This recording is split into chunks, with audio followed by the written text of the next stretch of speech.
반갑습니다.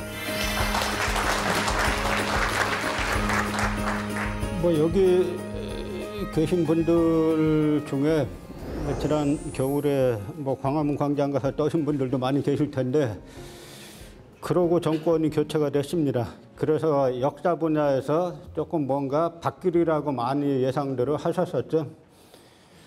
그런데 현실은 오히려 식민사학자들이 더 기세등등해졌어요. 그러면서 많은 일들이 지금 벌어지고 있습니다.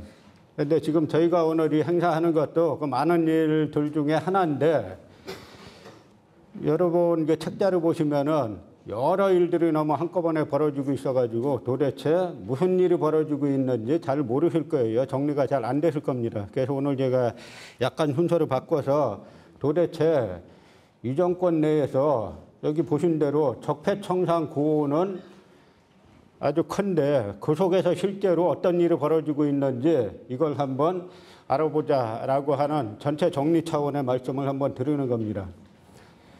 먼저 정권 교체에 어떤 일이 발생하냐면 적폐청산 고온은 높죠. 그런데 어떤 일들이 벌어지고 있냐면 한국현대사박물관에서 그 핵심 자리인 학예연구실장에 사실상 독도 공유론을 주장하는 사람을 학예연구실장에 내정하려고 했어요. 이때 이제 많은 사람들이 충격을 받았죠. 이 정권 바뀌었는데 독도를 한국과 일본이 공유하자라고 주장하는 사람이 한국현대사연구소 학예연구실장이 돼서 되겠나. 여기서 많은 사람들이 충격을 받고 시민단체들과 이제 역사운동가들이 강력하게 항의해가지고 그 내정이 철회가 됐습니다. 그 다음에는 또 어떤 일이 있었냐면 동북아 역사재단에서 동북아 역사 지도를 재간행하겠다고 결정을 했어요. 그런데 동북아 역사 지도라는 거는 조금 이따 조병현 박사님 설명하시겠지만 이거는 일본 구구파가 만들었고 중국 동북공정 영조 소주에서 만들었다 그러면 딱 명실이 상부합니다. 멀리 설명할 필요 없이 북한 강역은 전부 다 중국에 넘겨줬고 독도는 끝까지 안 그랬어요. 전 이사장 김호섭 이사장이 저한테 한 말이 있어요. 5개월 수정기한 동안에 독도는 반드시 그려오라 그랬는데 5개월 수정기한을 줬는데 독도를 또 안 그려왔어요. 이건 뭐냐? 독도는 일본 땅이라는 것이 이 사람들의 신념이라 하는 이야기예요. 그런데 이 지도를 다시 만들겠다는 겁니다. 물론 다시 만들면 독도는 형식적으로 점은 찍어 오겠죠. 이제는 워낙 이슈가 됐으니까. 그러나 이 지도는 독도 점 찍어 온다 그래서 해결될 지도가 아니에요. 그런데 동북아재단 이사장, 이 사람이 새로 된 이사장, 이 사람이 이 훌륭한 지도 사업이 유사 역사 학자들 때문에 좌초됐다. 이렇게 말했어요. 이 훌륭한 지도가. 그래서 그 이야기가 오늘 조금 들어가고요. 이것뿐만이 아닙니다. 그 다음에 이 동북아 역사 지도 제작을 주도한 한국고대사연구회를 비롯해서 14개 연구단체가 감사원 앞에 가서 시위를 했어요. 왜? 한 단적인 예로 여러분 우리나라 국자교과서에 고려 북방강역을 함경남도로 그려놓고 있습니다. 실제 고려 북방강역은 사료에 따지면은 두만강 북쪽 700리 공엄진 부분이에요. 또 천령은 압록강 북쪽 심양 바로 남쪽입니다. 그걸 갖다가 함경도 남쪽에 그려놨어요. 그렇게 그려놨다고 감사해야 된다는 겁니다. 처벌해야 된다는 거예요. 이 사람들 머릿속에는 아직도 총독부 세상이에요.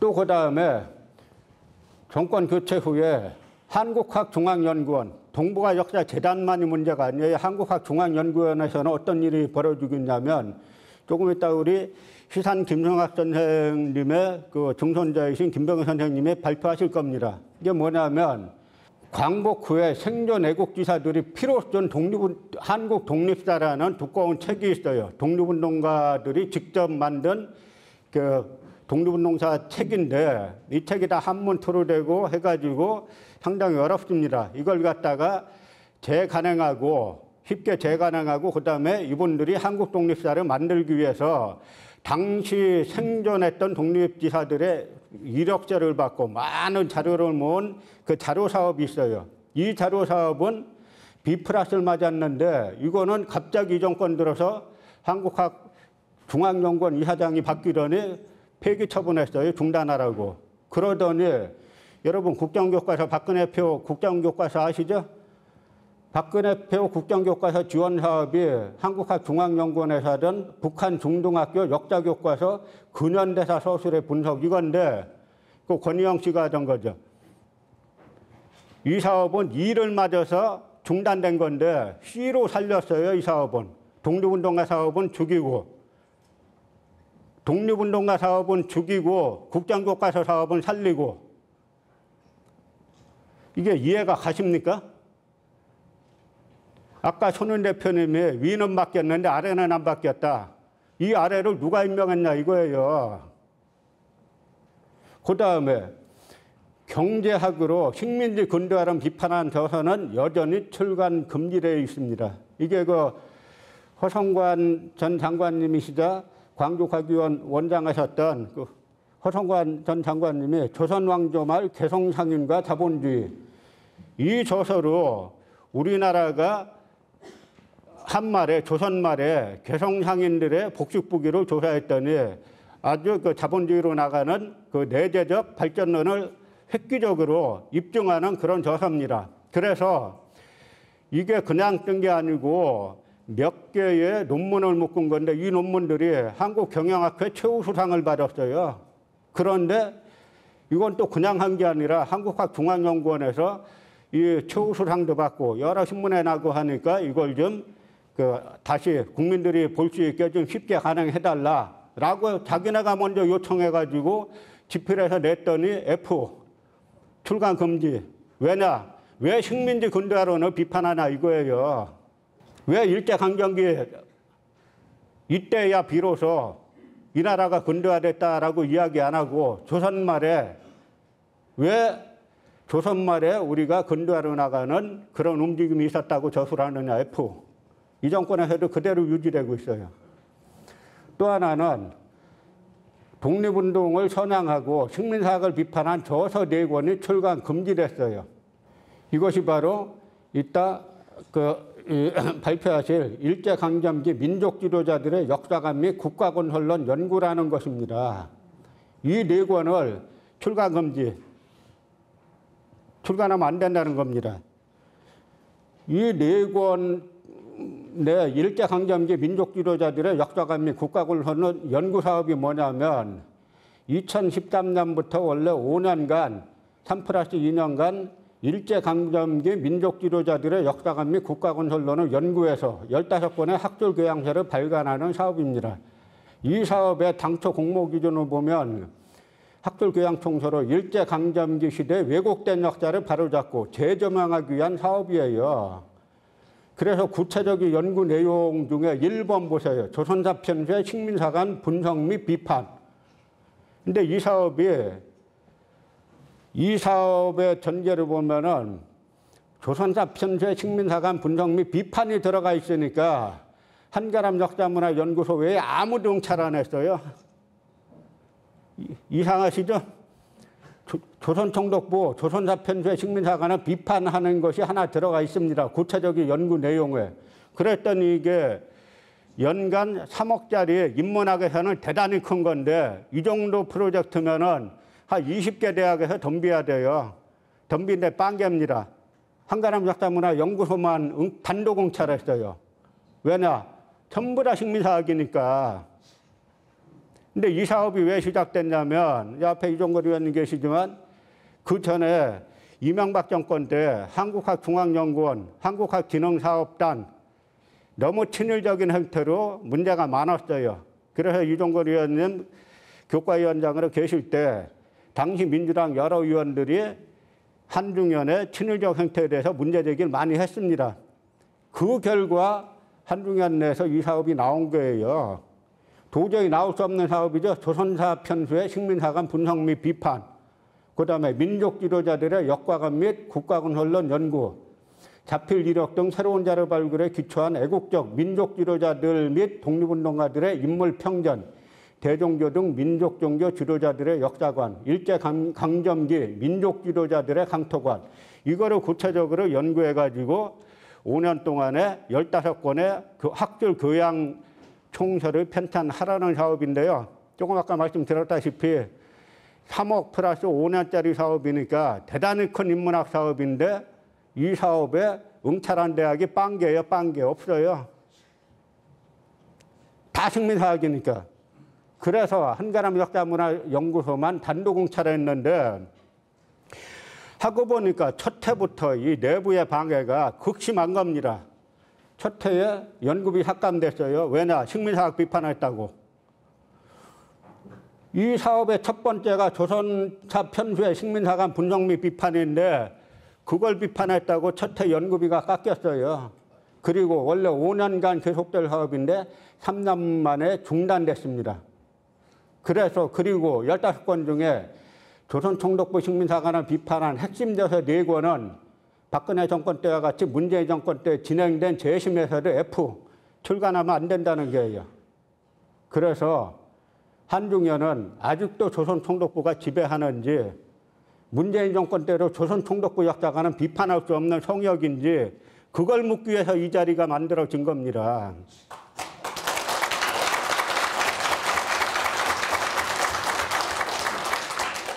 동북아 역사재단만 우리가 신경 쓰고 있죠. 저희가 이것도 아직 일부분이에요. 동북아 역사재단, 한국학중앙연구원뿐만 아니라 이 나라 외영은 해방됐지만 정신세계는 총독부가 100% 장악하고 있어요. 구체적으로 출간금지된 4권 조서의 핵심 내용이 뭐냐면 첫 번째가 제가 쓴 조선총독부 식민사관 비판인데요. 핵심은 뭐냐면 낙랑군이 평양이 아니라 고대 요동에 있었다. 이렇게 썼더니 출간하면 안 된다는 겁니다. 그런데 동북아 역사재단에서 요서 지역에 하도 가자 그래갖고 같이 간 적이 있었죠. 그때 제가 밤중에 저 사람들하고 뭐 술 먹어봐야 술맛도 안 나니까 밤중에 매번 세미나를 합시다라고 해서 저희 쪽 3명, 저쪽 3명 나왔어요. 그 첫 세미나 때 제가 발표했습니다. 발표하고 낙랑군이 고대 요동, 지금의 하복성 일대에 있었다는 중국 사료, 우리 사료도 아니에요. 중국 고대 사료를 쫙 제시했어요. 그리고 나서 제가 뭐라 그랬냐면 당신들이 역사학자면 이 많은 사료에 대해서 뭔가 설명을 해야 될 거 아니냐. 그냥 없다. 그게 역사학이냐. 그리고 낙랑군이 지금의 평양에 있었다는 사료 단 한 개만 내봐라. 한 개만. 빵개 아니나 빵개. 아무 말도 못해요. 그래 놓고 나선 낙랑군이 평양이 아니라 고대 요동에 있었다라고 썼기 때문에 출간 금지, F. 나중에 연구비 환수하겠다는 겁니다. 또 두 번째는 우리 서양사시는 임종건 박사께서 쓰신 한국 근대 역사 실증주의와 민족주의. 서양 실증주의에 비춰보면 한국 실증주의는 가짜 실증주의라 하는 이야기입니다. 이따 자세하게 말씀을 하실 건데요. 그랬더니 또 F.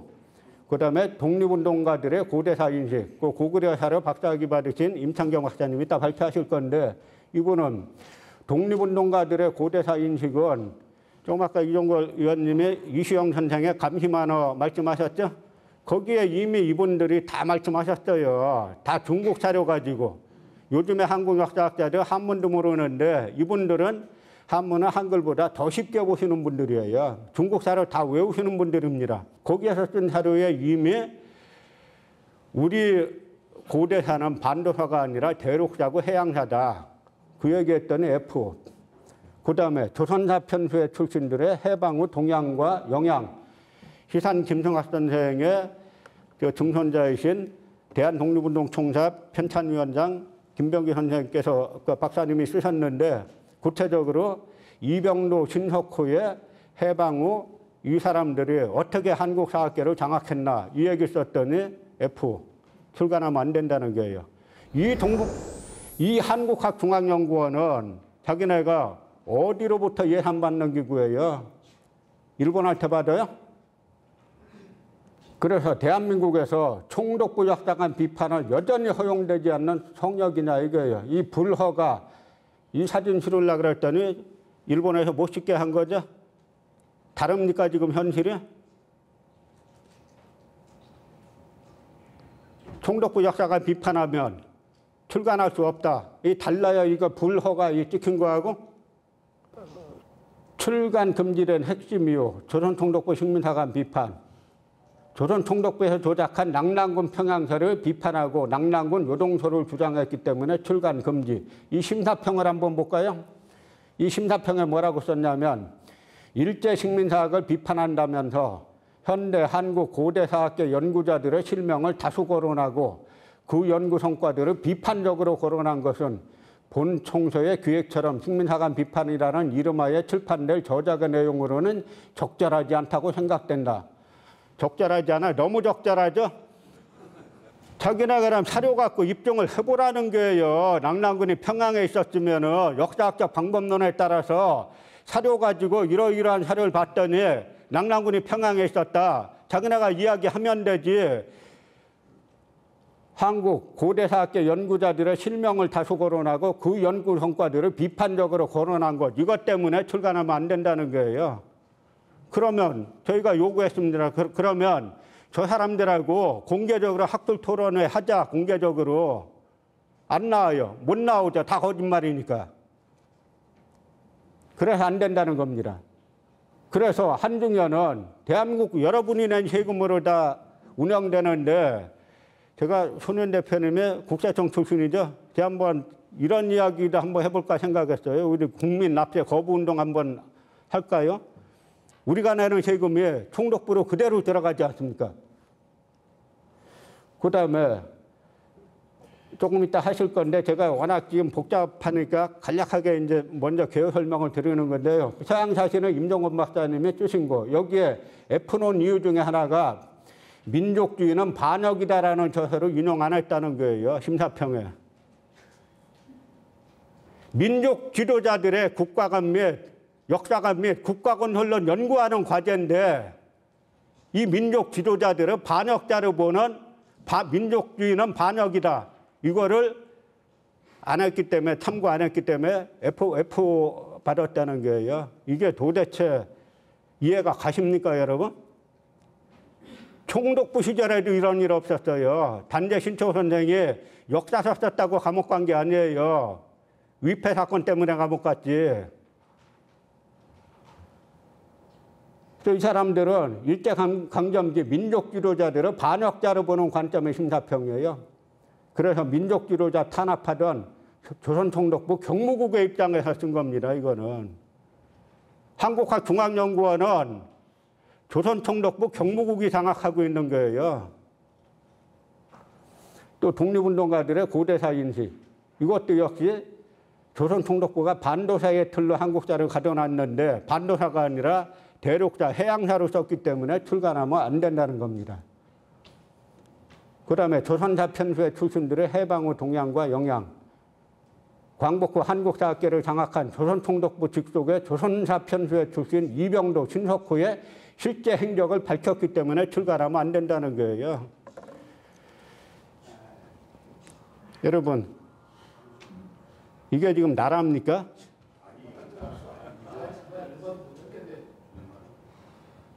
이병도, 신석호 해방 후에 어떻게 했는지 이 사람들이 역사가의 유상이라는 책이 있어요. 일종의 이병도에 대한 헌사인데 제가 이런 말합니다. 한국 식민사학자들은 북한 김정은이 내려와서 정권 잡아도 잘 살아요. 역사가의 유양에 나온 거 보면 이게 도대체 역사학하는 사람들이 살아있는 개인한테 이런 글을 쓸 수가 있는 건지. 제가 허성한 장관님 아주 존경합니다만 쓴소리를 많이 하죠. 이게 학자예요. 어떻게 보면 정상적인 뭔데 이걸 보면 역사가의 유양은 보면은 이거는 뭐 북한에서 김일성에게 바치는 헌사 뺨칩니다. 그렇게 살아남을 수 있었던 거죠. 그 얘기들을 좀 썼더니 출간하면 안 된다는 거예요. 그러면 처음에 이거저걸 떠나가지고 그런 관점이 있을 수 있죠. 그러면 자기네가 이병도가 훌륭하다라는 다른 책을 써가지고 이병도가 얼마나 훌륭한가 얘기하면 되잖아요. 그런데 국가 권력의 뒤에 숨어가지고 전 세계에서 가장 웃기는 게 한국학 관련한 국가기관의 소위 심사라는 거예요. 심사자가 누군지 공개하라 그러면 안 합니다. 아니 무슨 도둑질합니까? 제가 누구 심사하면 왜 공개 못해요? 요즘 초중고생들도 시험 문제 있으면 항의하지 않습니까? 요즘 어느 대학이 대학 교수가 마음대로 평가하고 학생들이 문제 제기 못하게 하는 데가 전 세계에 어디 있어요? 이거는 누군지 안 된다는 거예요. 공개 못 한다는 거예요. 그래서 그러면 학술대에서 한번 논쟁해 보자 그러면 맞는지 그것도 안 된다는 겁니다. 그래서 오늘 이 전체 복잡하시죠? 워낙 복잡해서 단편적으로 이렇게 말씀드리면 잘 이해가 안 가실 것 같아가지고 제가 전체 이 대강 말씀드린 거고요. 이거 위에도 이 나라가 지금 이런 식의 역사관이 잘못되면 망하는 겁니다. 한 세기 전에 그냥 망한 게 아니에요. 또 여러분 일진회 회장 이용구가 동학의 맹장이었어요. 자기 밑에 군사가 10만 명 있었습니다. 일본하고 싸우다가 부상 입고 자기 부인은 일본에게 죽은 사람이에요. 저 14개 학회, 감사원 앞에 가서 시위한 14개 학회. 이미 이제는 진보, 보수 다 웃기는 구분이에요. 한국에서는 진영에 관한 한. 올바른 길, 누가 올바른 길을 걷나. 이거 가지고 평가를 해야 되는데 이 문제에 대해서는 나라 역사관에 대해서는 다 눈을 감고 있어요. 그래서 지금 벌어지는 상황은 미 강점기나 이승만 정권 때 의열단 단장인 낙단 김원봉 선생이 일제 고등계 형사 노덕수리에게 종로에서 뺨맞고 끌려가서 고문당한 거하고 다릅니까? 달라요? 촛불은 어디 갔어요? 이 국가 권력을 촛불을 사유화하고 국가 권력을 사유화하고 있는 겁니다, 지금. 제가 이렇게 이야기하면 이 정권 하에서 또 재판받을지 몰라요. 지난 정권에서 임나일본부서를 비판했다가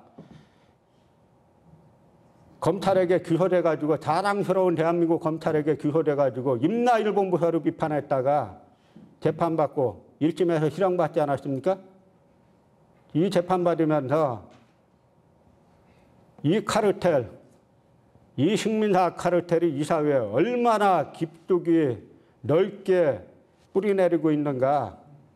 그 카르텔을 잘 경험했는데 정권 바뀌었는데 이 사람들이 더 기세등등해졌어요. 이 식민사 하는 사람들이. 이게 정상이라고 보세요? 그래서 오늘 이런 시작입니다. 그러니까 오늘 그 월요일 날 이른 아침에 이렇게 많이 나와주신 여러분들 고맙다는 말씀을 드리고요. 이제 여기서 끝나면 안 되고 이거는 이 식민사학을 바로잡는 문제는 구국운동의 일환으로 가야 됩니다. 역사는 고대부터 근현대까지 일관지가 돼야 돼요. 이 나라 역사는 다 따로따로입니다.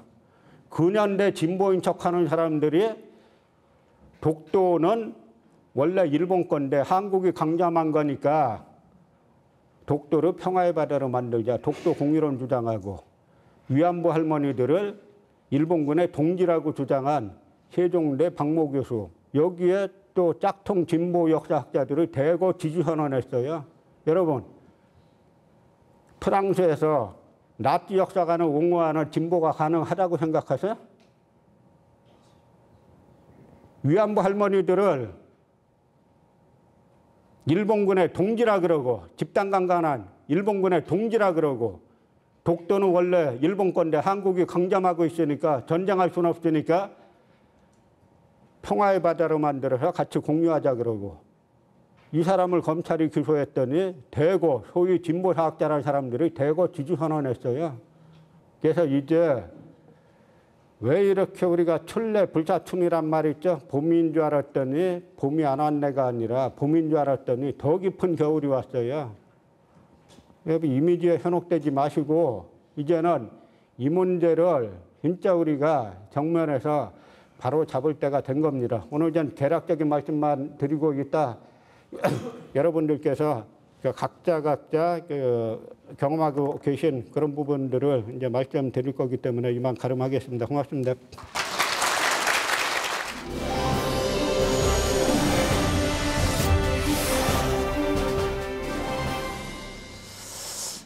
목차는 문제 제기, 강력을 축소시킨 동북아 역사재단, 동북아 역사재단이 재간행하고 있는 그 지도집에 대한 비판, 또 간도 문제에 대한 재단의 그 입장에 대한 비판, 그리고 결론 부분 마치도록 이렇게 하겠습니다. 중국의 동북공정은 뭐 우리가 잘 아는 바와 같이 고대사 왜곡뿐만 아니라 북한 땅을 이제 차지하겠다라는 이런 이제 의혹을 가지고 있습니다. 과거로 본다라면 이제 고구려와 발해 영역을 자국의 영토에 포함하는 것이요. 미래를 본다라면 우리의 실지 회복, 간도 회복 노력을 차단을 시키고 또 북한이 붕괴되면은 북한을 편입을 시킨다는 것이죠. 그렇게 되면 우리 한국이 영유권을 주장하고 영토 분쟁이 일어났을 때 국제사법재판소에 가서 이길 수 있는 그런 이제 방법을 강구한 게 동북아 역사 동북공정의 목적이라고 봅니다. 그래서 중국의 동북공정의 본질은 과거가 아닌 미래 강력에 대한 국가 전략 차원에서 이루어지는 아주 조직적인 역사 왜곡 프로젝트다, 이렇게 말씀을 드릴 수 있겠습니다. 그리고 현재에도 계속 진행 중에 있습니다. 끝난 것이 아니죠. 부다회의와 저희들이 이제 5개항 구두 합의를 맺었죠. 중국에서 간도 문제를 제기하지 않으면 고구려 문제를 제기하지 않겠다. 그런 이제 약속 때문에 중국에서 계속되고 있는 동북공정에 저희들이 대응을 하지 않고 있습니다. 그 약속의 위반이라는 핑계죠. 아주 이제 말도 안 되는 얘기를 하고 있는 것입니다. 좀 전에 말씀드린 것과 마찬가지로 그 지도집에 대한 문제입니다. 재단의 정체성과 우리가 재단의 정체성을 잘 알 수 있는 부분이라고 보면 됩니다. 이런데 이제 우리가 반대를 하면서 이제 재단 해체, 이사장 퇴진 요구, 또 국민청원도 청와대에 내고 또 저희들이 이제 집회도 하고 합니다. 그러나 제가 볼 때는 이러한 일들이 이 조기에 당분간은 해결될 기미가 없어 보입니다. 그것은 조선 총독부로부터 내려오는 우리 그 강단 사학자들의 식민사관이 주류를 이루고 있고, 또 재단과 국사편찬위원회, 방금 말씀하신 한국중앙연구원, 정부의 출연기관에도 식민사관을 가진 사람들이 요직을 다 차지하고 있고, 또 사업과 예산을 독식하고 있기 때문이죠. 그래서 강력과 관련된 몇 가지 사항을 여러분과 같이 한번 살펴보고 그 대응 방안을 한번 제시해 보겠습니다. 재단의 그 운영 실태입니다. 정체성 문제죠. 초대 이사장 취임하면서 중국의 동북공정과 일본의 교과서 왜곡 등과 같은 다른 나라와의 역사 전쟁에 대해서 맞대응하는 게 아니다, 우리 기관은. 그렇게 이제 방식을, 이제 운영 방식을 선언을 했죠. 간도 문제인 경우에는 우리의 연구는 간도가 우리 영토임을 주장하기 위한 것이 아니다라고 이렇게 이제 천명을 하고 있습니다. 이러한 재단의 출발은 오늘날 비판을 받는 것도 뭐 자명한 기결이라고 볼 수밖에 없겠습니다.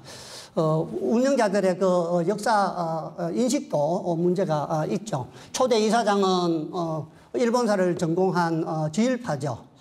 일본의 자금으로 미국에 유학을 갔다 오고, 또 서울대학교 그 연구소에 또 일본의 자금을 받는 데서 소장을 역임했고, 지금도 한 40% 정도는 지원을 받는 줄로 알고 있습니다. 그리고 2006년도에는 거기에서 주는 이제 국제교류 장려상을 수상을 해서 일본을 갔다 오기도 한 것은 우리가 잘 아는 사실이고요. 그 다음에 이제 전임 이사장도 아주 이제 편향된 역사 인식을 가지고 있죠. 1945년 8월 15일이 이제 대한민국 건국일이라는 뉴라이트 진영의 논리를 그대로 이제 답습을 하고 있고, 또 2015년 국정감사에서도 고조선 이래 역사를 전부 다 부정하는 이제 이러한 입장을 견지하고 있는 것을 이제 우리가 잘 알고 있습니다. 현재 이사장은 이제 외풍을 얘기하면서 바깥에서 간섭을 받지 않는 연구기관이 되겠다. 이렇게 이제 천명을 하고 있죠. 균형 잡힌 역사 인식을 갖추고 설립 목적에 맞는 영역만 집중적으로 연구를 하겠다. 이런 이제 명분입니다. 뭐 그러면서도 지난 8년간 막대한 예산을 들여서 만든 지도지 불가 판정을 받았음에도 불구하고 내 임기 내에 이 지도를 다시 발간하는 것이 목표다. 이렇게 선언을 한 것을 우리가 알 수 있습니다. 설립 취지와 맞게끔 이론과 논리를 개발해서 대응을 하는 게 아니고 그 중국의 동북공정과 일본의 역사 왜곡을 두둔하는 이런 일만 하고 있다고 보는 게 맞겠습니다. 우리 이 강력을 축소하는 것은 매국 행위라고 얘기를 할 수가 있죠. 그래서 이러한 재단의 정체성이라든지 운영 방안이라든지 또 책임자의 역사 의식을 볼 때 이것은 역사 왜곡을 인정을 하고 식민 상한을 개선하겠다는 그런 걸로밖에 설명을 할 수밖에 없을 것 같습니다. 국가의 이익은 상관없이 자기들 친일파나 언론이나 신진 학자들의 그 카르텔을 형성을 해서 자기들 개인의 이익만 추구하고 있다. 고구려 발해국의 강력과 간도 영유권조차도 부정을 하고 있는 것을 우리가 알 수 있습니다. 북한과 남한 학자들의 모든 주장이라든지 또 논문이라든지 이런 것들은 전부 다 배척을 다하고 스스로 우리의 강력을 축소시키고 있는 것을 이제 우리가 알 수 있습니다. 그것은 명분은 간단합니다. 그들과 교류를 확대한다라는 그 운영 방침에 의해서 그렇게 하고 있다고 보면 되겠습니다. 이것은 중국과 일본의 주장을 대변해주는 매국 행위가 틀림없습니다. 비난을 받아서 마땅하다고 봅니다. 다음은 우리 동북아 역사 지도지 제작에 대해서 간단히 한번 살펴보겠습니다. 주류 학계의 친일사관과 식민사관을 그대로 반영했다고 보면 되겠습니다. 첫 번째가 독도를 신라부터 대한제국 때까지 일관되게 표시를 하고 있고, 중국이 주장하는 한사군은 한반도 북부에 표시하고 4세기 지도에도 신라와 백제 가야를 그리지 않았고, 대한제국의 강력에서 간도를 삭제했고, 우리 강력을 함경도 원산까지로 축소를 시킨 것을 알 수 있습니다. 이것은 국민을 기만하는, 우롱하는 행위라고밖에 볼 수 없습니다. 거기에 대해서 이제 저희들이 여러 가지 이제 반박을 하고 있는데, 독도 표기 누락 문제입니다. 이것은 이제 빠뜨린 것은 실수라고 얘기를 합니다만은 제가 볼 때는 실수가 아니고 독도를 지도에 그리는 기술이 없어서 못 그리는 것 같습니다. 처음에 이 지도를 그릴 때도 보면은 많은 정보들 중에서 하나하나 제거해 나가는 방법으로 지도를 그리게 되는데, 디지털 지도 제작 과정이 그렇습니다. 그런데 그걸 갖다가 지우다 보니까 그것만 남겨놓고 지울 방법이 없어요. 그런데 지금 다시 그걸 그리려고 해도 그리 넣을 기술이 없는 겁니다. 아마 그래서 그리 넣지 못하는 거 아닌가 이런 생각도 들고요. 그 다음에 그리 넣지 않기로 아마 방침을 정한 것 같습니다. 방침이 없었다라면 어떤 방법으로든지 그리 넣겠죠. 외부에 위탁을 해서라도. 그런데 기술도 없거니와 또 그리지 않기로 방침을 정하지 않았나 이런 생각이 듭니다. 그래서 실제 그런 일들이 일어나고 있는지 논문이나 자료나 그 사람들 행동에 대해서 한번 조사를 한번 해봐야 되겠습니다. 실제 그런지. 그리고 한사군의 위치를 북한 지역에 표시한 문제입니다. 더더구나 이제 조조의 위나라가 경기도까지 차지했다는 그런 내용들은 아주 말도 안 되는 소리입니다. 이거는 북한 땅을 그대로 중국에 넘겨주겠다는 얘기와 똑같다라고 볼 수 있겠습니다. 그래서 중국이 주장하는 북한 지역은 고대의 중국의 땅이었다. 이 주장에 동조를 하고 있는 걸로밖에 의심을 할 수밖에 없습니다. 상고사기 초기기로 불진원과 임나 일본붓을 추정하는 문제입니다. 이것도 저희들이 볼 때는 우리 미개한 한반도 남부를 조선 총독부가 임나 본부설을 주장했다는 것을 이제 빌미를 제공해주는 뭐 이러한 내용으로밖에 볼 수 없겠습니다. 그 다음에 이제 중요한 문제가 고려의 북쪽 국경과 대한제국의 강력 축소 문제입니다. 뭐 고려사나 조선왕조실록에 모든 기록에 보면은 고려의 국경이 이제 두만강에서 688리 700리라고 얘기하죠. 거기 이제 공원님 선출령에 고려 지경 국경비를 세운 그 지점이 국경이 틀림없고 철령이 국경이 틀림없는데도 불구하고 이렇게 왜곡한 것은 조선 총독부의 논리를 그대로 인정을 하고 따르고 또 우리의 독립사를 그대로 다 부정하는 그리고 또 간도의 존재조차도 부정하는 이런 내용으로밖에 볼 수가 없다 하겠습니다. 이러한 이유들로 해서 폐기 처분한 이 지도를 자기 임기 내에 다시 만들겠다고 하는 것은 제가 볼 때는 이런 문제를 해결을 해서 다시 재발행하겠다는 얘기가 아니고 계속 그대로 밀고 나가겠다 이런 얘기로 보여집니다. 만약에 그대로 사업을 계속 밀고 나가겠다라면 뭐 당연히 이 사업을 중단을 시키고 또 책임자 처벌을 요구해야 될 걸로 이렇게 봅니다. 다음에 이제 간도 문제입니다. 간도 문제의 역사를 한번 살펴보면은 아주 간단히 살펴보겠습니다. 1627년도에 강도 해명을 맺어서 유조 변책선을 설치를 하고 그 이동은 봉금을 시켰습니다. 그리고 나서 국경에 아무런 문제가 없었죠. 그러자 이제 1712년도에 강희제가 목곡동을 파견을 해서 백두산 정계비를 설치를 합니다. 그래서 서쪽은 압록이요, 동쪽은 토문으로 국경선을 결정을 하죠. 그리고 나서 이제 1881년도에 봉금을 해제를 하고 양쪽의 주민들이 들어와서 이제 개간을 하다 보니까 이제 분쟁이 일어나기 시작을 했습니다. 그래서 이제 저희들은 백두산 정계비를 기준으로 해서 영토 국경 회담을 요구를 하게 됩니다. 그래서 1885년도에 1차 회담을 하고 87년도에 2차 회담을 합니다. 그래서 1차 회담에서는 동이 토문을 저희들은 송화강, 토문강원에서 송화강 흑룡강으로 가는 게 토문이라고 얘기를 하고 중국은 두만강이 이 토문이라고 해서 결렬이 됩니다. 2차 회담에서는 두만강은 인정을 하되 두만강으로 흘러 들어가는 정원이 세 갈래가 있는데 저희들은 최고 북쪽, 중국 쪽은 최고 남쪽을 주장하는 바람에 결렬이 됩니다. 그러자 1888년 4월 28일 날 위안스카이가 저희들 외무독판 조병직에게 공문을 보냅니다. 1887년도 국경회담에서 결론을 내지 못했으니까 다음에 다시 나를 잡아서 국경회담을 하자.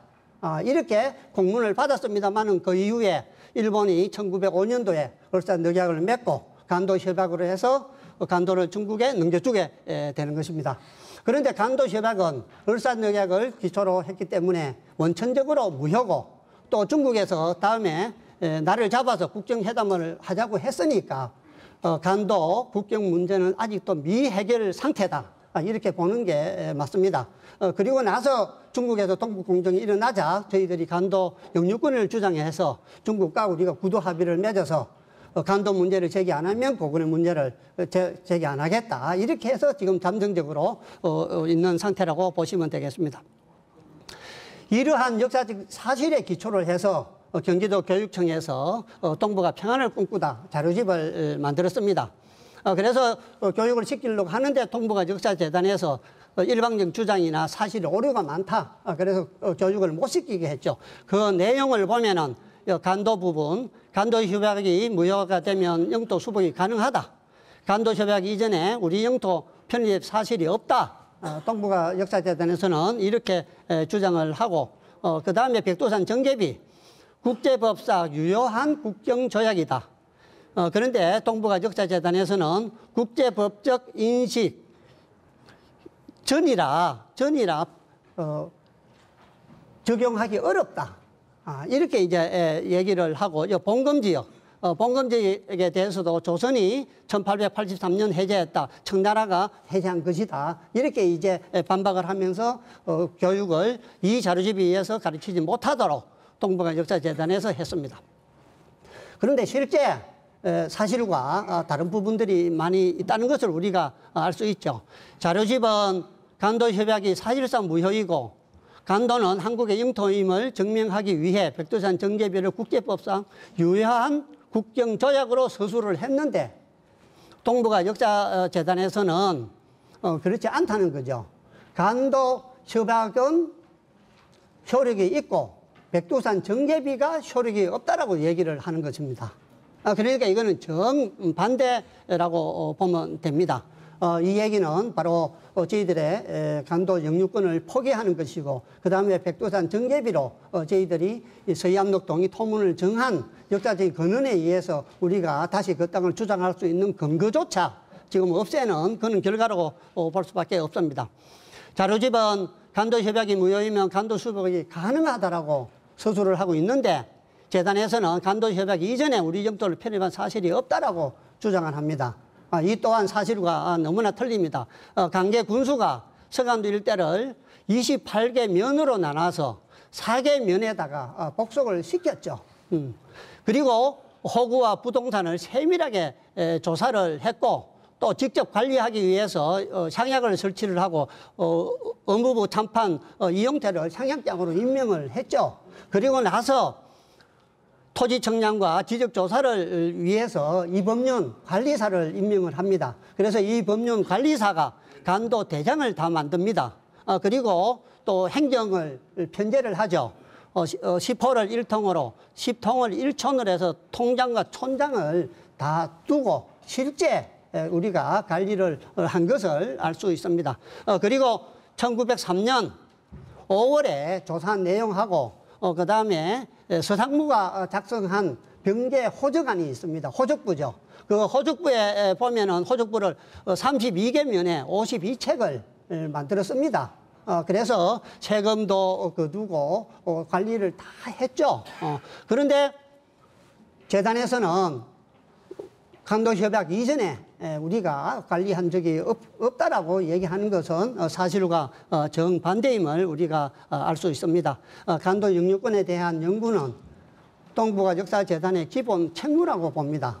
그런데 이런 것을 회피하고 또 태만한 것은 범죄 행위다. 이렇게 규정을 할 수가 있겠습니다.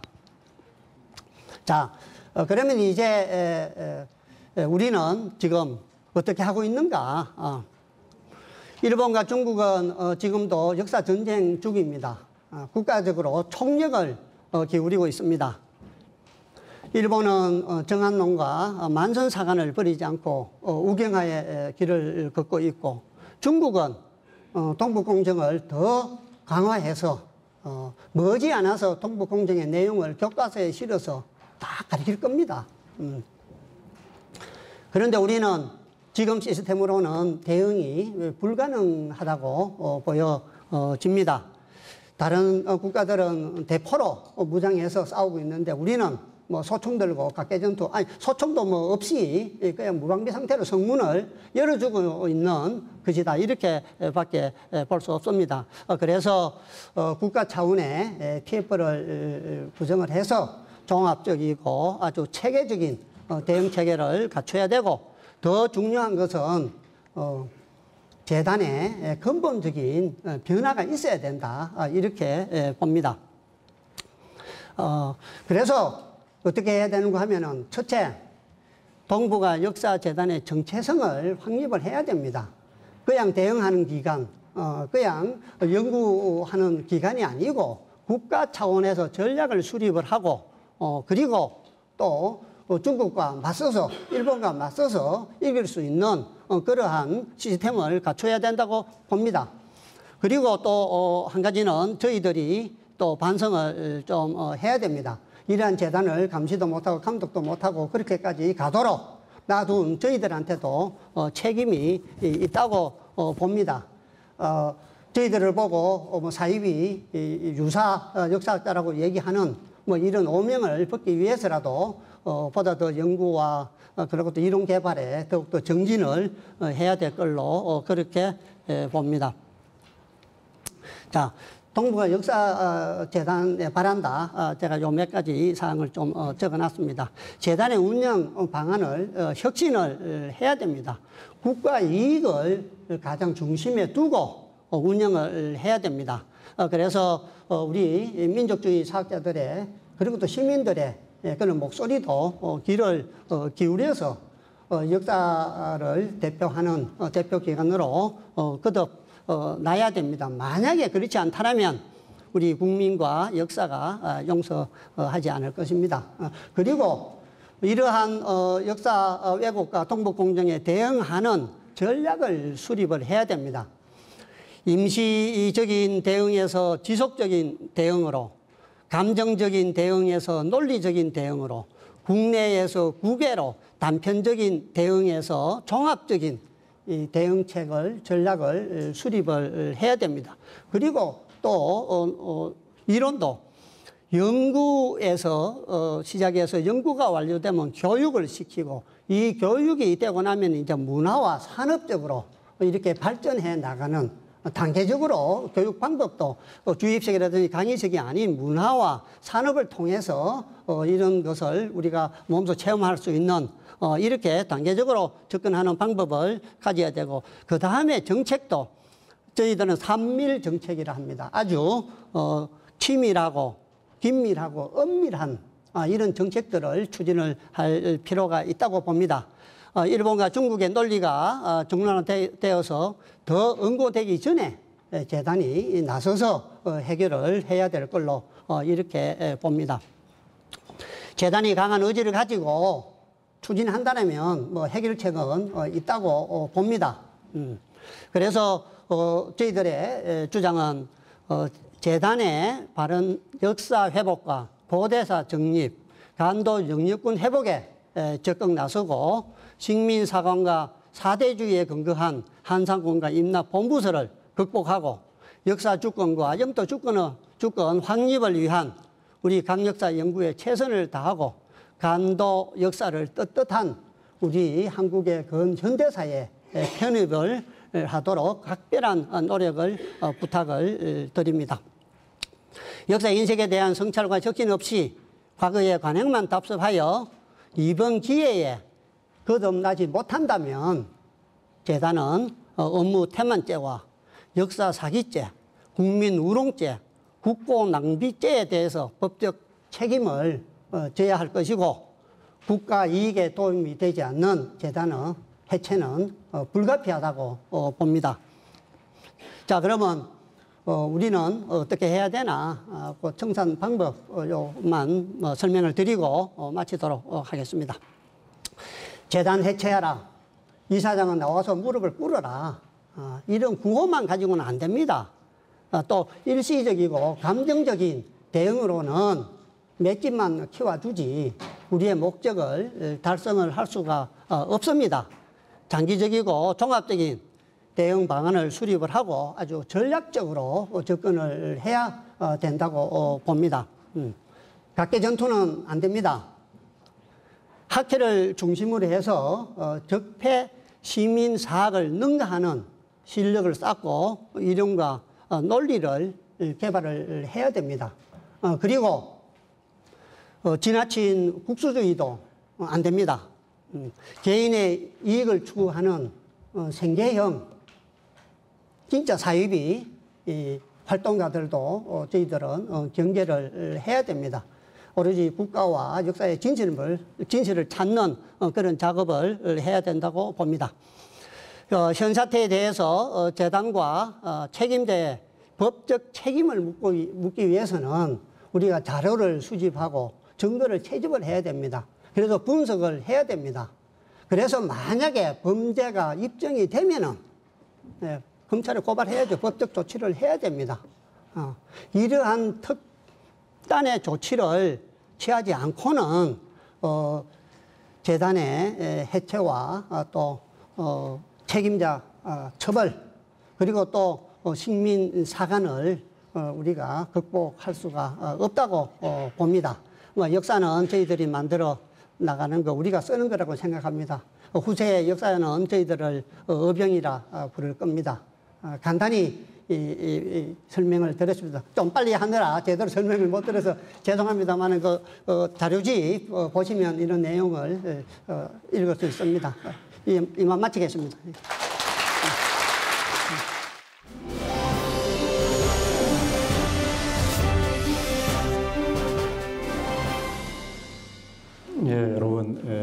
아침부터 일찍 나오셔가지고 참석해 주셔서 고맙습니다. 앞에서 말씀하신 대로 동북아 역사재단만의 문제가 아니고 한국학중앙연구원도 여러 가지 파행적인 문제들이 있습니다. 참 이게 문제가 되는 게 우리나라 국책연구기관들이 왜 이런 파행들을 계속해 가는 것인가 참 문제가 많죠. 저는 사실 독립운동가 후손의 한 사람으로서 독립운동가의 사업이 국책연구기관에서 파행된 사건을 가지고서 이 자리에 나와서 이야기한다는 것 자체가 대한민국 백주 대낮에 광복이 된 지 70년이 지났습니다. 그런데도 이런 독립운동가들의 사업이 국책연구기관에서 파행된다는 이런 사실을 여러분 앞에 고발하고 성토하는 자리에 나왔다는 것 자체가 진짜 선열들 앞에 부끄럽고 참담하기 짝이 없는 그런 현실입니다. 발표할 내용은 국정교과서 사업은 살리고 독립운동가 사업은 죽였다. 이런 제목으로 이제 말씀드리겠습니다. 원래 여러분 가지고 계신 책자의 21쪽의 이야기를 가지고 시작하겠습니다. 시간을 좀 절약하는 의미에서 그 부분을 발췌해서 이제 말씀을 좀 드리겠습니다. 한국 독립운동사 아카이브 구축 사업이라는 것은 2016년부터 2020년까지 5년간의 국책 사업으로 진행된 사업입니다. 이 사업은 대한민국 임시정부 항무총장 및 참의부 참의장을 역임했던 희산 김승학 선생이 생존했던 독립지사들과 한국 독립운동가 편찬위원회를 만들어서 한국 독립사를 만들었습니다. 그래서 대한민국 국민이면 누구나 볼 수 있게끔 이것을 재간행하고, 왜냐하면 65년도에 나왔기 때문에 이것이 전부 한문투성이의 글입니다. 그래서 이것을 재간행 사업을 계획을 했던 것이고 그것을 데이터화하는 그런 사업이었던 것입니다. 이 사업은 2015년에 한국 독립운동사 출간 50주년 및 광복 70주년을 맞이해서 당시의 야당 민주당이었던 국회의원, 여기 나와 계신 이종걸 의원이라든지 도정환 의원들, 이분들이 적극적인 활동에 의해서 교육인적자원부와 한국학중앙연구원에서 수행하기로 결정했던 사업입니다. 그래서 2016년부터 2020년까지 5년 동안에 매년 2억씩 총 15개 예산으로 결정이 되어서 사업이 진행되어 왔던 그러한 사업입니다. 이 사업이 결국은 파행을 맞게 되는데 5년 동안에 처음에 얘기한 것이 연 2억씩 해서 사업을 시작하기로 했는데 이것이 바로 얼마 안 돼가지고 5년간에 1억 사업으로 반토막이 나서 줄었습니다.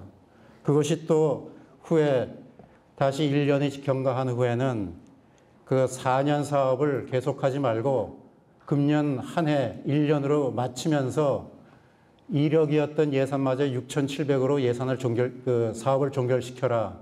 이러한 것이 한국학중앙연구원에서 저희한테 통보를 해왔습니다. 그래서 저희는 이 사업을 더 이상 계속할 수 없다. 그런 상태라면 어떻게 10억짜리가 반토막이 나서 5억짜리가 됐는데 그 5억짜리마저 금년 1년 안에 6,700만 원으로 종결을 하라는 것이냐. 이건 말이 되는 소리냐. 이 사업은 우리가 응할 수 없다. 이렇게 지금 현재 이야기하고 있는 상황입니다. 그래서 이런 한국학중앙연구원의 상태를 보면 아까 이덕일 소장께서 말씀을 했습니다마는 한국전쟁 아카이브 구축 사업이 있었습니다. 그리고 같이 또 되는 게 북한 중등학교 역사교과서 근현대사 서술의 분석이라는 것입니다. 전부 다 이제 국책 연구 과제들이죠. 그런데 여기에서는 이 두 과제들은 전부 다 2학점을 맞았습니다. 이 학점은 사실은 수행 불가능한 그런 학점인데 이 학점은 이 사람들이 다시 재평가를 해가지고 C학점으로 살려줬습니다. 그리고 저희가 수행했던 한국 독립운동사 아카이브 구축 사업은 처음부터 B+ 학점을 맞았습니다. 그럼에도 불구하고 이 사업은 금년 내로 축소해서 단축해야 된다. 폐기해야 된다. 이런 이야기입니다. 한마디로 남북 분단 상황 조장과 국정교과서 추진 사업은 살리고 독립운동가 사업은 죽인 것입니다. 여기서 그 한국 독립사라는 그 책의 성격을 잠깐 간단하게 말씀을 드릴게요. 김승학 선생이 뭐 저희 증조부 되십니다만은 그분들이 이제 모여서 한 것이 1953년에 한국 독립운동사 편찬위원회를 조직해서 만들게 됩니다. 이것을 만들게 된 동기가 있습니다. 우리가 잘 아는 대로 그 박은식 선생과 이 책을 저술했던 김성학 선생은 같이 그 평안도의 대유역자였던 박문일 선생의 제자들이기도 합니다. 그래서 같이 의기가 통합돼서 이런 얘기를 합니다. 여러분 그 책자에 보시면은 23쪽에 그런 상황들이 좀 나와 있습니다. 거기에 보면은 맨 위에서 보시면 제가 그 부분을 좀 읽겠습니다. 내 일찍이 조국 광복을 위한 운동 대열에 참여해서 상해에서 독립신문을 주재하던 때에 배감 박은식 선생이 저술한 한국통사라는, 여기서 한국통사라는 건 우리 잘 알다시피 그 통자는 고통의 통자입니다. 아픔의 통자입니다. 그래서 나라를 잃은 고통의 눈물의 기록이라는 것이죠. 그리고 한국 독립시 혈사, 이것은 혈사 말 그대로 독립을 쟁취하기 위한 피 흘린 역사라는 뜻의 혈사입니다. 그것을 간행을 할 때 그 사료 모집에 미력이나마 협조하면서 후에는 한국 독립사라는 나라를 찾은 웃음의 역사를 편찬하고자 하는 굳은 맥락에 의해서 이것이 시작되었던 것입니다. 그런데 나라가 해방되면 두 가지를 해야 될 것이 있죠. 하나는 농공행상을 해야 됩니다. 나라를 찾기 위해서 애쓰던 사람들을 공을 표창하고 잘못된 사람을 처단하는 그런 작업이 선행돼야 되고, 또 하나는 그 역사를 지내왔던 그 역사를 편찬해야 됩니다. 그럼에도 불구하고 1945년 해방이 되었지만은 이 한국 독립사라는 책은 이승만 정권의 여러 가지 탄압으로 인해서 20년 후인 1965년에야 빛을 보게 되었다는 사실입니다. 그래서 한국 역사에 아주 불행한 일이라고 할 수밖에 없는 그러한 상황이죠.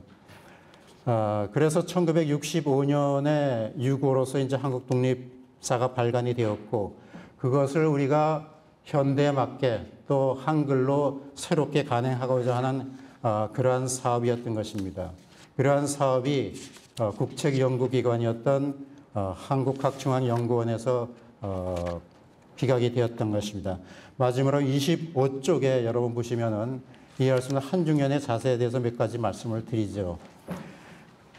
이 한중연 사업은 처음에는 이 전체가 공모 사업이었습니다. 공모 사업이라는 것은 외부에 전부 공모를 해가지고 거기서 선정하는 사업이었죠. 그런데 이것이 갑자기 지정 사업으로 지금 바뀌었습니다. 지정 사업이라는 건 뭡니까? 자기네들이 지정한 사업에 대해서 하겠다는 얘기죠. 공모가 지정으로 바뀐 이유는 뭡니까? 바로 지정 사업은 자기네 스스로가 지정을 해서 공모를 하지 않고 내부에서 쑥닥쑥닥해서 자기네끼리의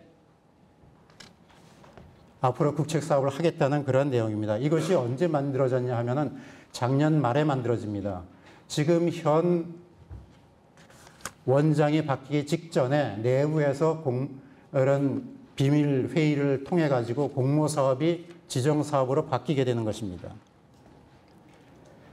한중연 안에 파벌 싸움이 있다는 것은 뭐 학계는 공정연하게 알려져 있는 그러한 것이죠. 결국은 아까 얘기했던 여러 가지 그런 사업들을 축소시키면서 거기에서 남은 돈은 결국은 어떻게 하겠습니까? 결국은 이런 지정 사업을 통해서 자기네끼리 나누어서 어떻게 하겠다는 의도밖에 우리가 이해할 수가 없는 그러한 상황입니다.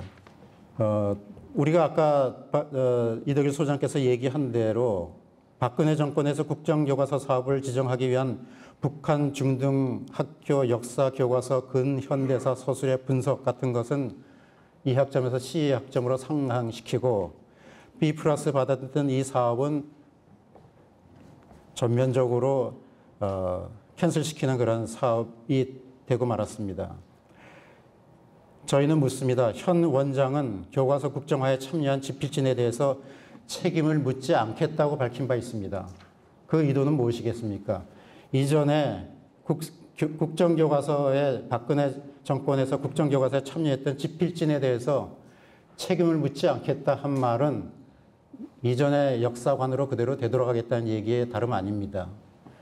그래서 저희는 국정교과서 사업은 살리고 독립운동가 사업은 죽이는 국책연구기관의 행태에 대해서 앞으로 엄중한 책임을 묻지 않을 수가 없습니다.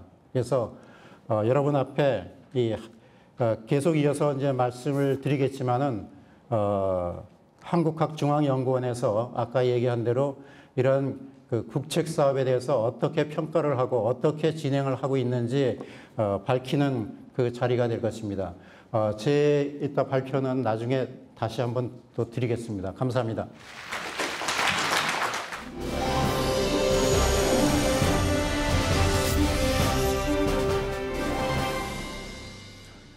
그 말씀을 조금 드리려고 그러는데 시간이 굉장히 제약이 돼가 있어가지고 이 책 내용이 무엇인지 말씀드리고 심사 과정에 있었던 황당한 이야기 좀 말씀드리고 기타 말씀을 드리려고 그럽니다. 근데 원래 이 책은 그 제목이 이 조선왕조말 개성상인과 자본주의인데 책 제목을 꼭 그때 쓴다면은 조선왕조말 개성상인에게서 배우는 개성상인 복식부기 장부에서 배우는 자본주의 정신, 이것이 아마 정확한 책 제목이 될 겁니다. 그러니까 이게 복식부기 일이 나오니까 갑자기 좀 황당하잖아요. 여러분들 이해하기 어렵게. 그래서 이 내용은 이렇습니다. 우리나라 대표 기업인 삼성전자, 뭐 현대자동차, 포스코, 여기에서 장부가 없다. 장부가 없다. 그걸 상상할 수 있습니까? 장부가 없는 회사, 대기업, 상상이 안 되잖아요. 그러면은 장부는 반드시 있습니다. 그럼 이 장부를 기록하는 기본적인 체계가 복식부기입니다. 여기서 복식부기가 뭐라는 걸 내가 설명하기는 좀 어렵고요. 그런데 이제 바꿔 말씀드리면은 이런 대기업들이 장부가 없으면 존립할 수 없고 그 장부는 복식부기 체계에 의해서 기록이 된다. 그걸 뒤집어서 이야기하면은 복식부기가 없었으면은 자본주의도 없다 이야기입니다. 그러니까 굉장히 중요한 거잖아요. 복식부기라는 게 굉장히 중요한데 대체로 이 복식부기, 오늘날 장부 만드는 이 기술, 이것은 대부분의 사람들이 서양에서 전래된 것이다. 이렇게 알고 있습니다. 근데 실제 보면은 대략 1900년 이후에 우리나라에서 그 상업학교가들이 생기면서 이 복식부기를 가리킵니다. 그런데 이 복식부기가 서양에서만 들어왔느냐, 우리에게도 있었다 하는 주장도 있어요. 그래서 소위 개성상인들이 복식부기를 썼다. 그것도 1920년대까지 썼다. 그런데 그 구체적인 증거가 남겨져 있었으면은 그것이 확실히 맞는 것으로 판정을 할 수가 있는데 단편적인 장부밖에 전해오지 않았더랬습니다. 그러다가 2005년도에 그 개성상인 후에 박영진가에서 보유하고 있던 23년에 걸친 복식부기 장부가 발견이 됐어요. 장부가 발견이 됐는데 그것을 이제 이렇게 쭉 연구를 해보니까 복식부기더라. 그 연구는 주로 제가 했습니다. 다른 분들하고 같이 했는데 복식부기더라 그랬습니다. 그러니까 이게 이제 우리도 복식부기가 있었다라는 증거가 드러나게 된 거 아닙니까? 그렇죠? 그래서 2014년에 이 개성상인 장부를 우리 그 문화재청에서 등록문화재 587호로 지정을 했습니다. 아마 조금 있으면 이게 남아있는 복식부기 장부 중에서 세계에서 가장 오래된 완전한 유일한 장부가 지금 이겁니다. 개성상인 장부인데 그래서 이제 이 연구를 좀 해보면서 쭉 보니까 너무너무 재밌는 게 많은 겁니다. 그래서 제가 이제 이거 그냥 둬서는 안 되겠다고 논문을 여러 편 써서 학회에서 다 발표하고 그랬는데 한국학중앙연구원에서 저보고 그걸 그냥 논문으로만 쓰지 말고 책으로 쓰면 어떻겠습니까? 그래서 책 쓰지요. 제가 뭐 다 은퇴한 나이고 저기 뭐고 정신교수 받을 그런 위치에 있는 것도 아니고 저는 느긋하지 않습니까? 그걸 쓸 겁니다. 그랬더니 돈을 주겠대요. 아니 그 책 쓰고 돈 주겠다는데 내가 안 받으란다 그런 사람 어디 있습니까? 그 얼마 줘요? 그러니까 2천만 원 준대요. 그런데 이 같은 유사한 프로젝트는 보니까 뭐 전부 다 7천만 원, 8천만 원씩 받는다고 그러더라고요. 아니 완나는 2천만 원밖에 안 줘요. 그랬더니 돈 다 쓰고 남은 마지막 남은 돈이 2천만 원밖에 없어서 2천만 원을 준다 그러더라고요. 그럼 뭐 주면 좋고 안 주면 그것뿐이고 주면 내가 받겠다 그래 받았어요. 그 간단히 프로포즈를 냈는데 이 책 내용이 이렇습니다. 총 8장으로 이렇게 구성이 되어 있는데 1장, 2장, 3장은 이 복식부기가 왜 중요한가, 복식부기와 자본주의와 관계는 어떻는가, 이걸 주로 쓴 겁니다. 대단히 중요하다. 그리고 이제 사장은 그 제가 쓴 그 논문, 그러니까 이 박영진과 장군은 완벽한 복식부위 장부다라는 거고, 5장은 이제 그 돈 받고 난 이후에 따로 또 논문을 써가지고 보니까 이 복식부위 장부는 단순히 장부일 뿐만 아니라, 왜냐하면 회계라는 것은 거래를 요약해서 하는 거기 때문에 그 안에는 그 당시에 여러 가지 거래 관행, 그리고 비즈니스 방식, 이런 것들이 다 포함되어 있습니다. 그래서 엄청난 내용들이 들어있길래 다시 논문을 하나 써서 경영 연구에서 실었는데, 그 내용들이 뭔가라면 개성상인 복식부위 장부에 나와 있는 각종 다양한 현대적 경영사고, 자본주의적 경영사고, 구체적인 경영기법, 이것들을 다시 다 밝혀놨습니다. 그 복식부위 장부가 왜 중요하다 하는 이야기 등등 이렇게 하다 보니까 누다들 어떤 생각이 떠올랐는 거라면은, 소위 그 뉴라이트, 식민지 근대화라는 경제사 하는 사람들 있잖아요. 그 사람들이 내린 결론이 그겁니다. 우리의 근대화는 일제강점기에 시작됐고 자본주의도 일제강점기에 들어와서부터 비로소 시작되었다. 그런데 이 장부에 나와 있는 것은 벌써 2000년 전에 19세기 말에 벌써 자본주의적으로 사고하고 현대적 경영 기법을 쓰고 있더라, 이런 이야기입니다. 그러니까 이게 뭐가 좀 이상하잖아요. 그러니까 이와 같은 증거를 뭐라고 그런가 하면 반증이라고 그럽니다, 학문에서. 그러니까 이걸 가지고 식민지 근대화론을 평가를 하려고 그러면은 그 사람들이 연구 방식이 이렇게 나쁘고 이래서 이랬다, 이런 이야기가 아니고, 너희들은 일제강점기부터 그랬다고 그러는데 이 장부는 보니까 그 이전부터 있으니까 너 이론이 틀렸다 하는 카운터 에비던스입니다, 영어로 이야기하면은. 그래서 이제 카운터 에비던스로 이 장부를 그 이야기를 쓰고, 그 다음에 그러면은 너희들은 일제강점기부터 그랬다는데 이 장부는 그게 아니니까 그러면 도대체 자본주의적으로 사고하고 했던 우리 선조들 그 사고의 연원이 어디서부터 있겠느냐, 그걸 한번 보자. 그래서 이제 제가 들여다봤어요. 여러 가지 찾아보니까 그 관중 있잖아요, 관포지교 할 때 관중의 그 사상을 적어놓은 게 관자라는 책인데, 그 책을 자세히 읽어보면은 이 관자가 바로 근대 경제학 책입니다. 여러분 놀라지 마십시오. 그래서 그 내용을 구체적으로 쓰고, 그다음 그 중간에 그 쭉 쓰고 난 다음에 또 우리 그 조선 후기 실학 사상도 보면은 이것이 근대화 이론이고 자본주의를 지향하는 내용들입니다. 그래서 그걸 쓰고, 그다음에 우리 조상들이 왜 이 자본주의에 익숙해 있었겠느냐라고 들여다보면은 사실은 이 서양 자본주의라는 것이 서양의 독자적인 의식 체계에서 발전해 온 것이기도 하지만은 다른 한편으로는 동양 사상이 엄청나게 서양 자본주의 발전에 영향을 미쳤습니다. 특히 그 청나라 때, 또 명나라 초기에 명나라 때하고 청나라 때 그 북경에 와 있던 예수의 선교사들이 사서삼경을 다 번역해서 1700년대에 벌써 유럽에 다 소개를 했어요. 그 소개를 받고 난 다음에 특히 이제 그 서양의 계몽주의자들이 완전히 그냥 뿅가 붙습니다. 그래서 이제 그 소위 그 국부론의 저자 스미스라든가 이런 사람들의 그 사상에는 동양 사상이 많이 녹아들어 있었습니다. 물론 이제 그 내용을 제가 다 썼죠.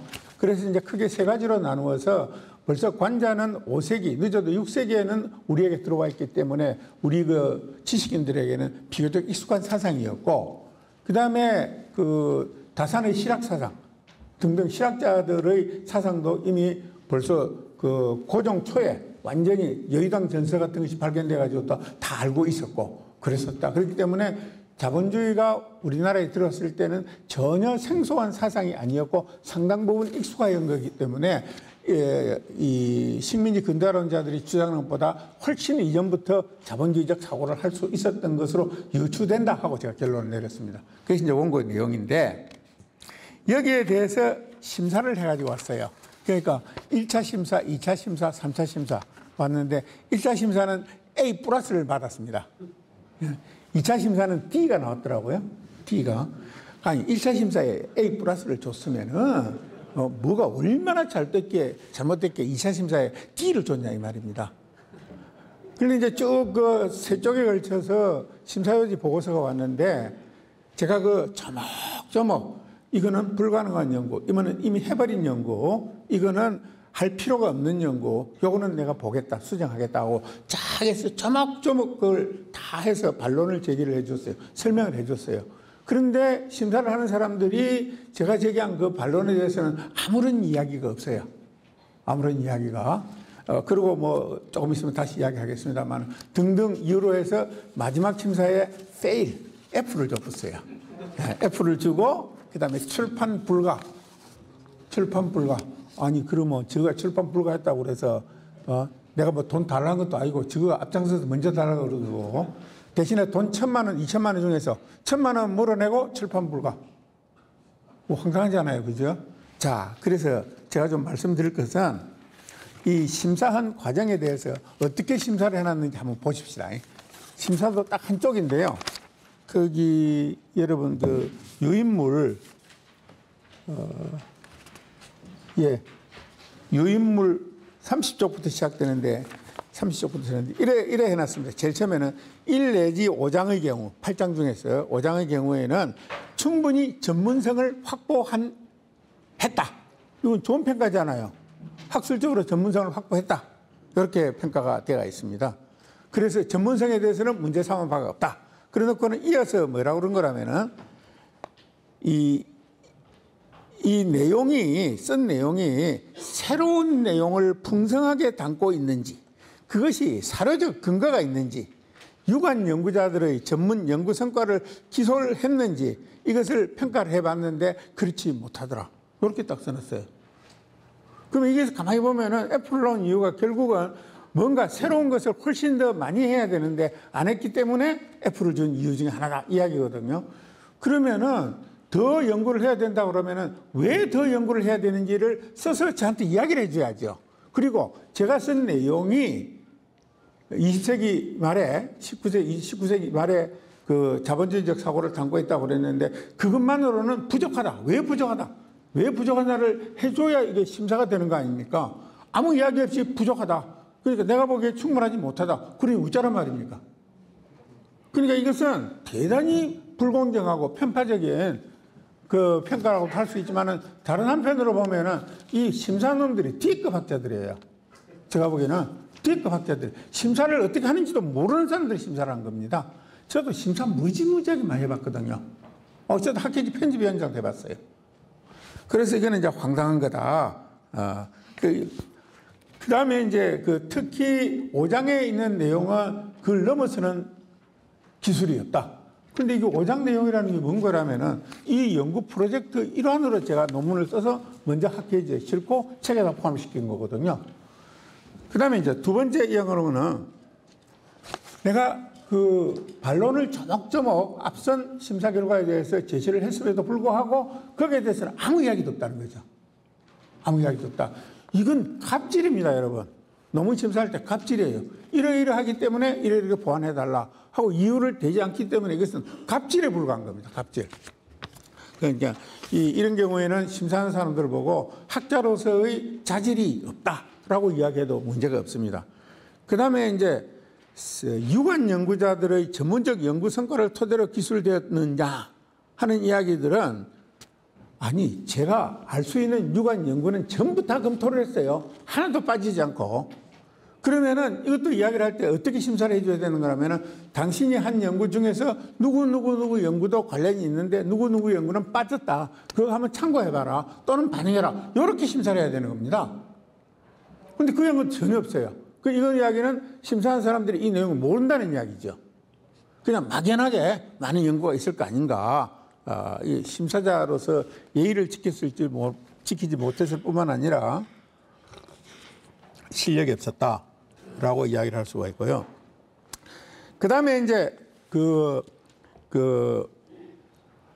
6장부터 8장, 6, 7, 8장 내용을 갖고 심사를 한 걸 보면은 처음 심사할 때하고 두 번째 심사할 때는 새로운 내용에 해당하는 6 내지 8장의 내용이 소재, 문제의식, 접근법 등에서도 참신하다.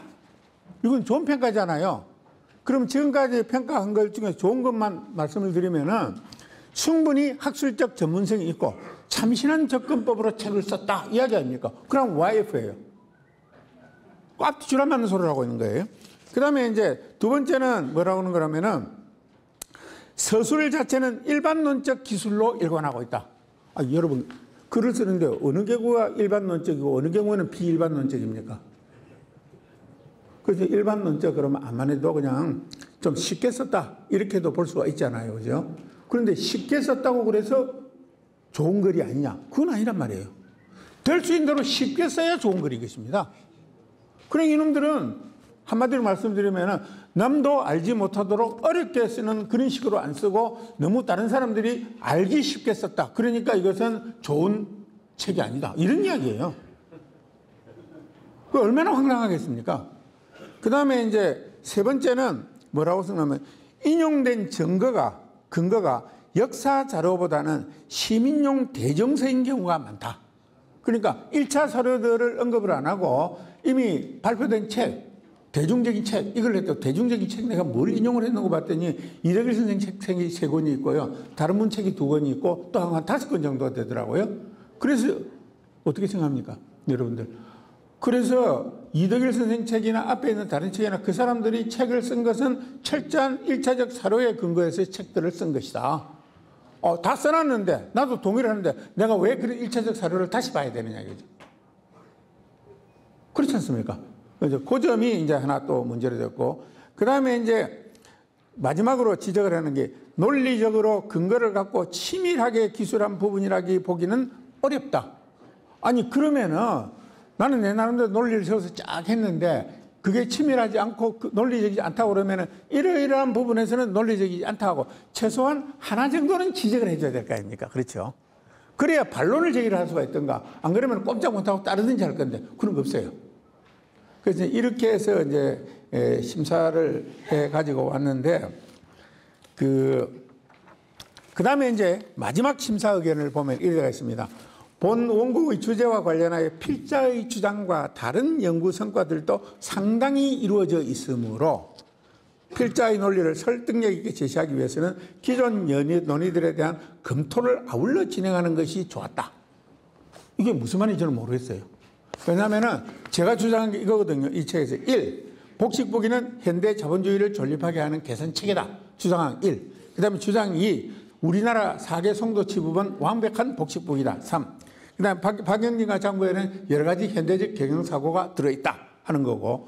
그래서 1, 2, 3 여기에 대해서는 전혀 내 주장을 반박할 만한 논문이나 글이 하나도 없어요. 왜냐하면 제가 처음으로 써놨기 때문에. 그런데 이제 네 번째가 뭔가라면 제가 주장한 게 박영진과 장부 존재 자체가 식민지 근대화에 대한 반증이다. 반대되는 증거다. 하는 것이고, 그 다음에 그 조선 자본주의적 사고위원회는 관자까지 거슬러 올라간다. 이겁니다. 그러니까 1, 2, 3에 대해서는 전혀 아니고 구체적으로 주장을 이야기하지 않으면서도 일부 반대되는 주장이 있다 하는 것은 그 4, 5 이 두 가지인 것 같아요. 그 4, 5의 주체가 뭔가라면 식민지 근대화론입니다. 그러니까 식민지 근대화론에 대한 구체적인 논의도 없이 니는 그 반대되는 증거를 했으니까 책 내지 마라 이야기거든요.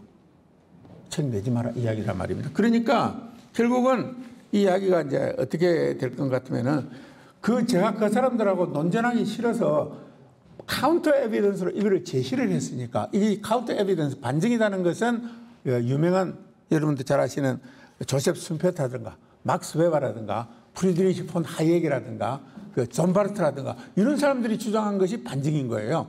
그러면은 내 내용을 반박을 하지 말고 방금 이야기했던 그 근대 세계 경제적 석학들이 주장했던 내용 그 논거를 반박만 하면 끝날 일이에요. 전혀 그런 게 없다는 것이죠. 그래서 궁극적으로 요구하는 것은 너희들이 하는 것은 갑질이다. 너희들이 심사하는 것은 갑질이다. 그리고 갑질이 되지 않을 수 있도록 한국학중앙연구원에서 새로운 시스템을 만들어라 하는 거고요. 그 다음에 이제 두 번째는 그러지 말고 나는 이거 도저히 받아들일 수 없으니까 그 심사한 3명하고 내하고 종합 토론을 붙여라. 거기서 끝내자. 이게 지금 제 주장입니다.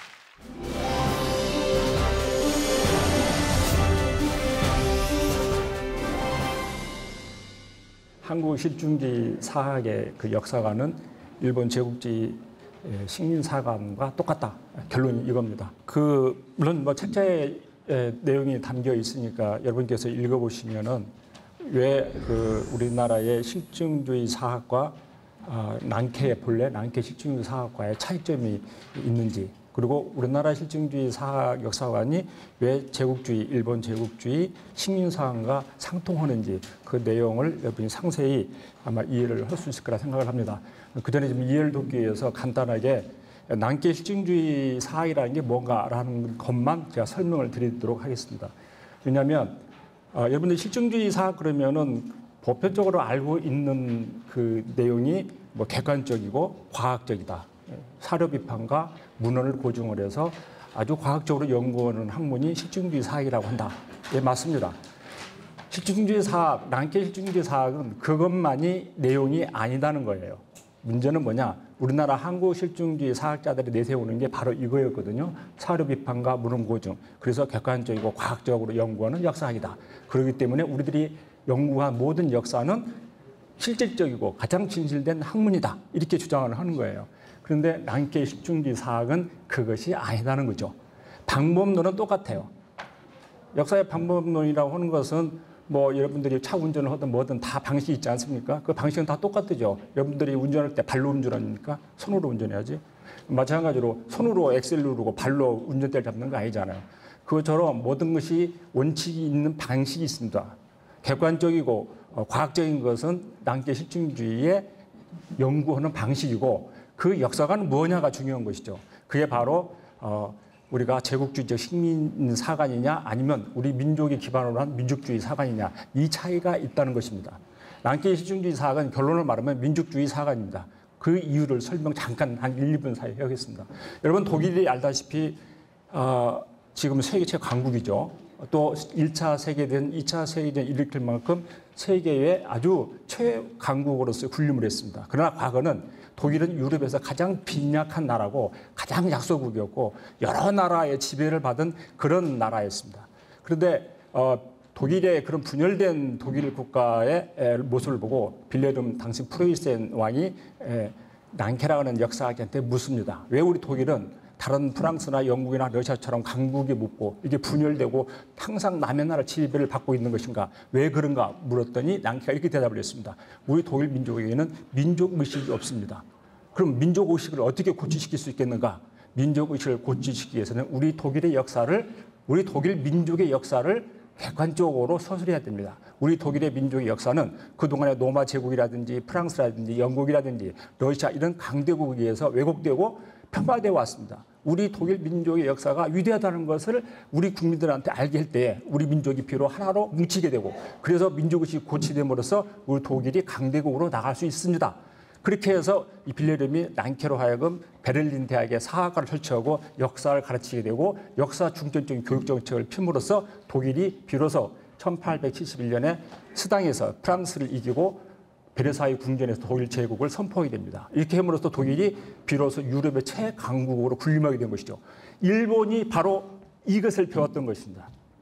일본 제국주의가 되면서 일본의 역사를 보려고 했더니 독일은 난케는 독일 민족의 개별적인 역사를 연구해야 된다고 했어요. 제국주의 관점에서 보는 것이 아니라 타국의 관점에서 보는 게 아니라 우리 민족의 관점에서 우리 역사를 연구해야 된다는 거예요. 그런데 일본이 딱 보니까 일본 자기 관점에서 보면 일본 역사는 뭡니까? 개털이거든요. 그러니까 뭐냐면은 거기에서 왜곡시키기 시작합니다. 뭐냐? 세계사적 보편성으로 연구해야 된다는 거예요. 세계사적 보편성은 뭡니까? 그것은 과거로부터 강한 나라가 약한 민족을 지배하는 것이 보편적인 세계사의 흐름이었어요.